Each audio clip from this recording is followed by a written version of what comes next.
লেখাপড়ার খরচ জোগাতে এভাবেই প্রতিদিন গাইবান্ধা শহরের এক প্রান্ত থেকে অন্য প্রান্তে ছুটে বেড়ান শিক্ষার্থী বুলবুল আহমেদ। এখানে আসার একটাই কারণ হচ্ছে আমার স্বপ্ন পূরণ। অভাবের সংসারে নিজের পড়ালেখার খরচ জোগাতে নিজের জমানো কিছু অর্থ ও ধার দেনা করে শুরু করেন কফি চা বিক্রির ভ্রাম্যমাণ এই পেশা।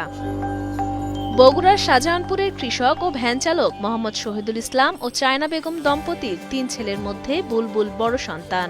এসএসসি পাশের পর বর্তমানে তিনি গাইবান্ধা কৃষি প্রশিক্ষণ ইনস্টিটিউটের প্রথম বর্ষের ছাত্র। জেলা শহরের একটি মেসে থেকে পড়াশোনা করেন বুলবুল। আমি হচ্ছে যে এক জায়গাতে কাজ করতাম, ছোট্ট একটা কাজ, তো ওখান থেকে আর কি কিছু টাকা করে আমি জমাইছিলাম। আর অধিকাংশ টাকাই আমার হচ্ছে ধার নেওয়া। এখনো আমার প্রায় হচ্ছে 18,000 টাকার মতো ধার আছে। এখন এই টাকা আমি এটা ব্যবসা করে প্রতিদিন অল্প অল্প করে আমি হচ্ছে যে পরিশোধ করতেছি। এর আগে চীনে কম্পিউটার সায়েন্সে লেখাপড়া করতে যাওয়ার সব ব্যবস্থা হলেও অর্থের অভাবে পূরণ হয়নি তার স্বপ্ন। তারপরও হাল ছাড়েননি বুলবুল।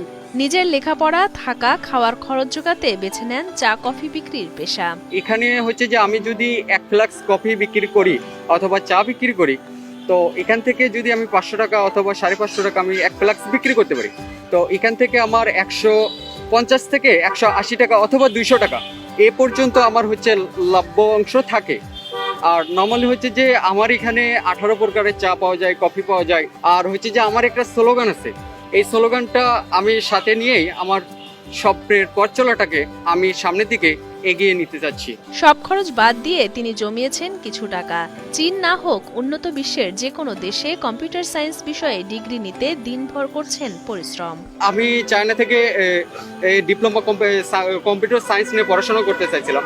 তো নর্মাল হচ্ছে আমি যেহেতু যাইতে পারি নাই, এই স্বপ্ন বাস্তবায়ন করার জন্য আমি সংগ্রাম করে যাব। কেউ যদি আমাকে অর্থ সহযোগিতা করে, তাহলে আমি ইনশাল্লাহ বাহিরের দেশে আমি পড়াশোনার জন্য যাইতে চাচ্ছি।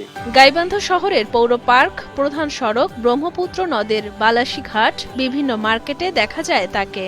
বিশেষ করে পার্ক সহ বিনোদন কেন্দ্রগুলোতে তার মেধাবী ও ব্যক্তিত্বশীল আচরণের জন্য অনেকের কাছে প্রিয় হয়ে উঠেছে সংগ্রামী তরুণ বুলবুল। ওনাকে ধন্যবাদ জানাই যে আমাদের এই ভাই এরকম পাশে আছে, প্লাস ওনার থেকে অনেক ছেলেরা অনেক ভালো কিছু শিখতে পারবে। বুলবুল ভাই কফি আজ থেকে আরো 7 দিন আগে খাইছি, ওই হলো দোলনার ওখানে। ওনাকে এসে আমি পার্কে খুঁজি, 25 টাকার কফি, অনেক সুস্বাদু। এটা আমি তাকে বলবো আলহামদুলিল্লাহ যে তিনি পড়ালেখা করছেন। ভাই আমাদেরকে দেখিয়ে দিচ্ছে, গাইবান্ধাবাসীকে এখান থেকেই বোঝা যাচ্ছে যে আসলে ইচ্ছা শক্তি মানুষকে অনেক দূর পৌঁছাতে দিতে পারে।